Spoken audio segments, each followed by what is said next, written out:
Hello users, आज मैं आपको एसवीएम एप्लीकेशन का डेमो दिखा रहा हूँ। तो इसमें जैसे सबसे पहले मैं आपको ये बता देता हूँ कि एसवीएम एप्लीकेशन में आप किसी भी टाइप के बिजनेस का बिलिंग और स्टॉक मैनेज कर सकते हैं। अगर आपको अपने स्टोर्स में, चाहे आपका वो क्लॉथ स्टोर हो, हार्डवेयर स्टोर हो, किसी भी टाइप का स्टोर हो, अगर आपको हमारा एसवीएम एप्लीकेशन यूज करना है तो आप इसको अपने बिजनेस को बहुत अच्छे से इसमें बहुत इजी वे में और बहुत स्मार्ट वे में आप यूज कर सकते हैं। कंप्लीटली बारकोड और कस्टमाइज बिलिंग जैसे आपको A4 में करना है, A5 में करना है या लेबल प्रिंटर में करना है तो कंप्लीटली कर सकते हैं। और साथ में सॉफ्टवेयर को आप किसी भी डिवाइस, लैपटॉप या डेस्कटॉप, साथ में चाहे अगर आपका मोबाइल हो या अगर आप अपने स्टोर्स के लिए आईपैड यूज कर रहे हैं या अगर आप कोई भी एंड्रॉइड टैबलेट यूज कर सकते हैं, किसी भी डिवाइस से आप कंप्लीटली सॉफ्टवेयर को एक्सेस कर सकते हैं और साथ में साथ प्रिंट फैसिलिटी वगैरह भी यूज कर सकते हैं। तो अब मैं आपको डेमो दे रहा हूँ सॉफ्टवेयर का। जब चाहे आपका कोई भी बिजनेस हो, अगर आपका स्टॉक मैनेज हो रहा है और आप बिल करना चाहते हैं और जैसे आपको चाहिए कि कस्टमर का कितना उधारी हो, क्या वेंडर का कितना उधारी हो, क्या कैश बुक का क्या कंडीशन है, बैंक बुक का क्या कंडीशन है, तो ये सारा चीज आप सॉफ्टवेयर में बहुत ही इजीली मैनेज कर सकते हैं। तब देखिए, मैं सबसे पहले यहाँ पे बता दूं आपको कि n नंबर ऑफ यूजर्स आप सॉफ्टवेयर में क्रिएट कर सकते हैं, साथ ही साथ उनको different authentication and security provide करवा सकते हैं। जैसे अगर आप चाहते हैं कि आपका जो परचेस का यूजर है वो आपकी सेल को ना देख पाएगा, कि सेल को एक्सेस ना कर पाए, तो इस सारे तरह का आप रिस्ट्रिक्शन लगा सकते हैं। साथ में अगर आप चाहते हैं जैसे ही बिल बने तो कस्टमर या वेंडर को मेल चला जाए, मैसेज चला जाए, तो सारी फैसिलिटी के लिए तो अभी मैं एडमिन से लॉगिन किया, लॉगिन हो गया।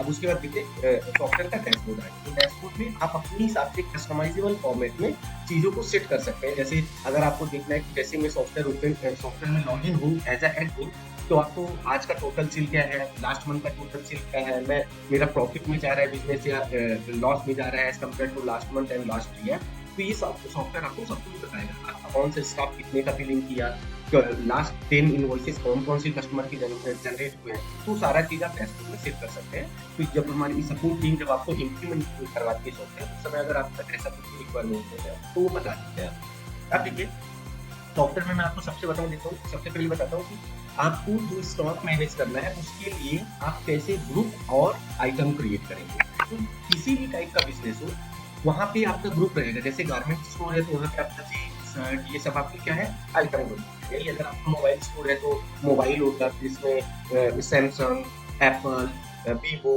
ये ग्रुप होते हैं। फिर इसी तरह अलग अलग हर बिजनेस में आपका ग्रुप रहेगा, तो कैटेगरी आप क्रिएट करेंगे तो आप यहाँ से करेंगे। मास्टर में, आइटम मास्टर में जाकर आइटम ग्रुप मास्टर में जाएंगे, तो जैसे एग्जांपल के लिए अभी हम यहाँ पे केवल जनरल टाइप कैटेगरी को क्रिएट करके रखें। तो उसके बाद आप आइटम कहाँ से क्रिएट करेंगे, तो आप आइटम मास्टर में जाएंगे और ये मैंने सर्च किया, कोई भी आइटम को कैसे क्लिक करेंगे, ये मैंने क्लिक कर दिया और यहाँ पे मैंने आइटम का नेम लिख दिया, कौन से ग्रुप के अंदर में आएगा, इस टाइप का टैक्स है, वैट या जीएसटी, वैसे आप सेटिंग करके सॉफ्टवेयर में बहुत ही अच्छे वे में आइटम क्रिएट कर सकते हैं। अच्छा, ये आइटम जब आप परचेस करते हैं या जब आप सेल करते हैं तो उस समय भी क्रिएट कर सकते हैं। जैसे अगर आपको चाहिए कि नहीं, मैं अलग से ग्रुप या आइटम क्रिएट नहीं करूंगा, जब मैं कोई भी परचेस ले रहा हूँ उस समय ही मैं परचेस और सेल कर रहा हूँ, उस आइटम क्रिएट कर रहा हूँ, तो उस समय भी आप कर सकते हैं। आप परचेस और सेल अगर जैसे डिफरेंट टाइप के बिजनेस अलग अलग रूल से चलते हैं, जैसे अगर आपको चाहिए कि आपका जो भी गुड्स आता है वो थ्रू चालान आता है या थ्रू ऑर्डर आता है, तो सबसे पहले आप चालान क्रिएट कर सकते हैं, उसके बाद आप इनवॉइस।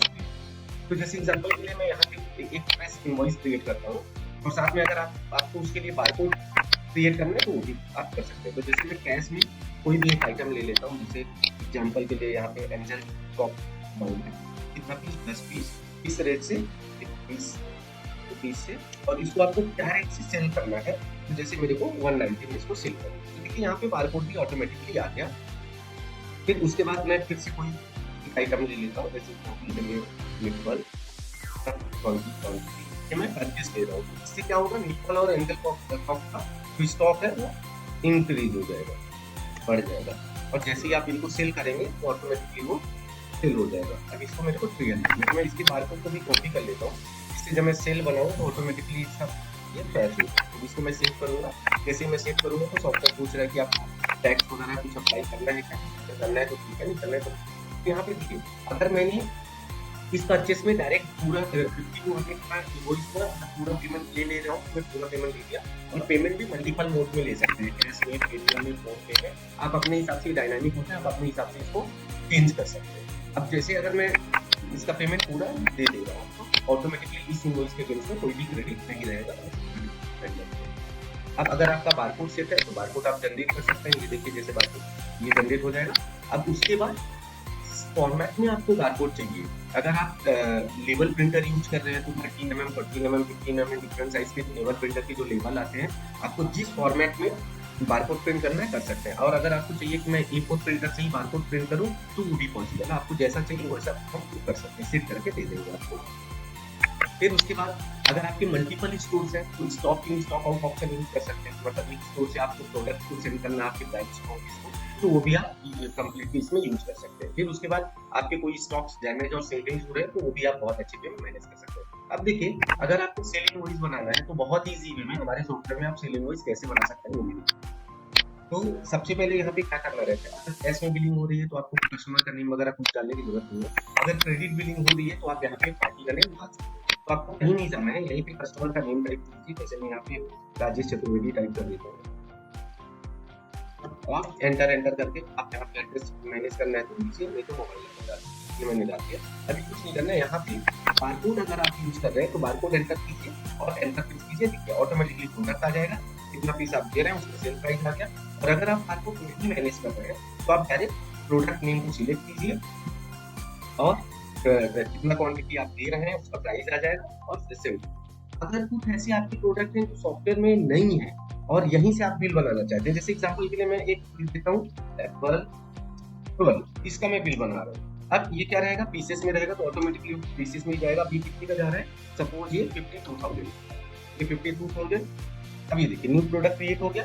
तो आपको कुछ भी नहीं करना है, ऑटोमेटिकली अब इसका स्टॉक भी मैनेज होना चालू।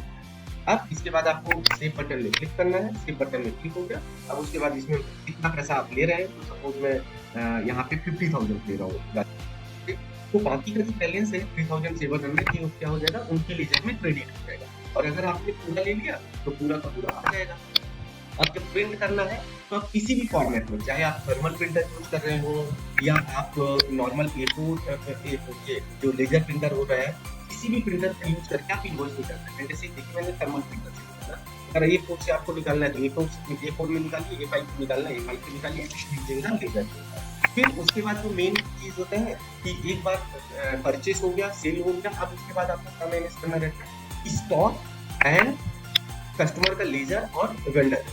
तो जैसे आपको ट्रांजैक्शन मतलब परचेस या सेल, एक महीने में मैंने कितना किया, किस वेंडर से कितना किया, किस कस्टमर को क्या मैंने सेल किया, तो वो सब ट्रांजैक्शन डिटेल के अंदर आपको दिख जाएगा। उसमें अगर आपको cheque book, cash book, bank book, profit and loss भी देखना है, कलेक्शन रिपोर्ट, ये आप देख सकते हैं। लेजर में कस्टमर का लेजर, उसका डिटेल लेजर। जैसे अभी मैंने राजेश चतुर्वेदी का बनाया था, हम यहाँ पे देखते हैं, राजेश के लिए सर्च करते हैं यूजिंग हिज नेम और मोबाइल नंबर। अभी मैंने सर्च किया, फिर देखिए आ गया। बुकिंग अमाउंट कुछ नहीं था, 53,700 में इन्होंने किया। अगर क्लिक करना है तो हो जाएगा और इनका डिटेल। फिर उसके बाद अगर आपको स्टॉक देखना है तो जो प्राइस देखना है, आइटम वाइज देखना है, स्टॉक देखना है, ऐसे प्रोडक्ट जो इतने मंथ से लास्ट 3 मंथ्स में मूव नहीं हुए उनका, तो सारी तरह की बिलिंग आप इसमें कर सकते हैं। जैसे यहाँ पे मैं आपको जल्दी से स्टॉक दिखा देता हूँ। फिर देखिए सारे ग्रुप वाइज आते हैं, जैसे जनरल का डिटेल कितना है करेंगे, सारे जनरल के जितने भी आइटम के स्टॉक होंगे वो आते हैं। और किस किस ब्रांच आपको देखना है, मल्टीपल ब्रांच यूज करते हैं तो मल्टीपल ब्रांच का देख सकते हैं। उसके बाद अगर आपको आपके सेल्समैन वाइज रिपोर्ट देखना है कि कौन सा सेल्समैन कितना सेल किया, तो ऑलमोस्ट जितना भी रिक्वायरमेंट होता है as per the business activity या बिजनेस नेचर, सारे फीचर्स अवेलेबल होते हैं हमारे सॉफ्टवेयर में। अब नाउ डिपेंड्स करता है कि आपको क्या फीचर्स को एनेबल करना है, क्या फीचर्स को डिसेबल करना है। तो हमारी जो सपोर्ट टीम होती है वो सारा काम आपको करके देती है आपकी रिक्वायरमेंट के हिसाब से। अभी डेमो में कहीं मैं बता सकता हूँ, अगर फर्दर आपको फिर भी कोई डाउट आ रहा है तो आप हमें डायरेक्ट कॉल कीजिए, हम आपको लाइव डेमो देंगे और साथ में आपका डाउट भी लाइव क्लियर करेंगे। Okay, thank you.